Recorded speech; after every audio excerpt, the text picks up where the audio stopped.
اللہ رب العزت نے بھی یہی معاملہ فرمایا کہ اے میرے پیارے محبوب کی امت کے روزے دارو،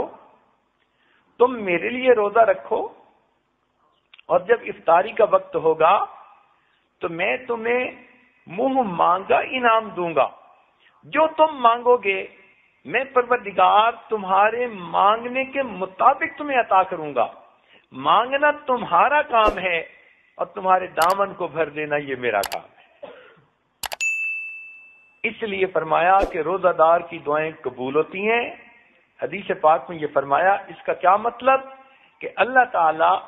روزے دار کو افطاری کے وقت میں منہ مانگا انعام عطا فرماتے ہیں۔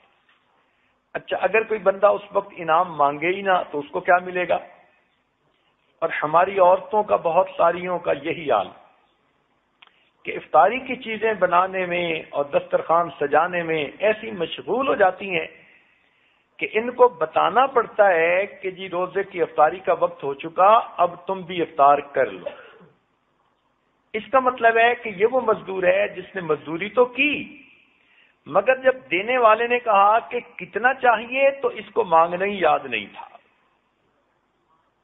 اس سے بڑی غفلت اور کیا ہو سکتی ہے؟ عورتوں کو چاہیے کہ اپنے خامدوں کو یہ بات سمجھائیں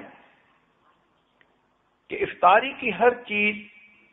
آدھا گھنٹہ وقت سے پہلے تیار ہو کر دسترخوان پہ پہنچ جائے گی، اور آخری آدھا گھنٹہ بجائے اس کے کہ ہم کچن میں چولہے پہ کھڑی ہوں اور کبھی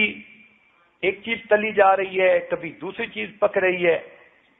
اس میں لگنے کی بجائے یہ آدھا گھنٹہ، یہ 20 منٹ، یہ 15 منٹ مصلی پر بیٹھ کر اللہ رب العزت سے دعائیں مانگیں۔ عورتیں اپنے گھر کے سب بچوں کو اپنے پاس بٹھا لیا کریں اور معصوم بچوں کو کہیں کہ وہ بھی ہاتھ اٹھائیں اور دعا مانگیں۔ اگر بڑوں نے گناہ کیے تو چھوٹے تو معصوم ہیں، کیا پتہ ان کے معصوم ہاتھوں کے اٹھنے پر ہی اللہ کو رحم آ جائے اور اللہ تعالیٰ آپ کی دعاؤں کو قبول فرما لے۔ تو اس لیے عورتوں کو چاہیے کہ افطاری کے اس وقت کی قدر کریں، اور اگر کسی گھر میں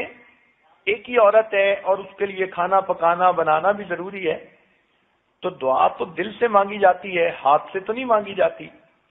ہاتھ کام کاج میں مشغول ہوں اور اس حالت میں بھی آپ اپنے دل ہی دل میں اللہ سے دعا مانگ رہی ہوں تو گویا آپ بھی اپنے رب سے اس وقت میں منہ مانگا انعام حاصل کر سکتی ہیں۔ اچھا، آپ سے اگر کوئی پوچھے کہ آپ کی کوئی پریشانی ہو تو اس کو ختم کر دیتے ہیں، تو آپ سب سے پہلے بتائیں گی جی میری یہ بھی پریشانی، یہ بھی پریشانی، یہ بھی پریشانی، ایک فہرست گنوا دیں گی پریشانیوں کی، اور پھر کہیں گی کہ اگر یہ سب پریشانیاں ختم ہو جائیں تو بس مجھے سکھ کا سانس نصیب ہو جائے۔ تو جب اللہ تعالیٰ منہ مانگا انعام دینا چاہتے ہیں تو آپ افطاری کے وقت میں اپنے سب دکھ، اپنے سب غم، اپنی سب پریشانیاں اپنے رب کو سنایا کریں، اپنے رب کے سامنے پیش کیا کریں۔ سارا سال جو آپ دوسروں کے سامنے اپنے دکھڑے روتی ہیں، خاوند اچھا سلوک نہیں کرتا، مجھ پہ توجہ نہیں دیتا، خاوند کی توجہ باہر کسی طرف ہے، خاوند کاروبار نہیں کرتا، اگر یہ دکھڑے آپ نے سارا سال مخلوق کے سامنے کرنے ہیں تو مخلوق تو خود محتاج ہے، جس کے سامنے آپ دکھ کہہ رہی ہوتی ہیں وہ خود دکھوں والی ہوتی ہے، تو اس کا کیا فائدہ؟ اب آپ اپنے دکھ اس پروردگار کے سامنے کہیں گی جو سب کے دکھوں کو دور کرنے والا اور سب کی پریشانیوں اور مشکلات کو حل کرنے والا ہے۔ لہذا افطاری کے اس وقت میں آپ اپنی زندگی کی اور آخرت کی بہتری کے لیے خوب دل کھول کے دعا مانگا کریں۔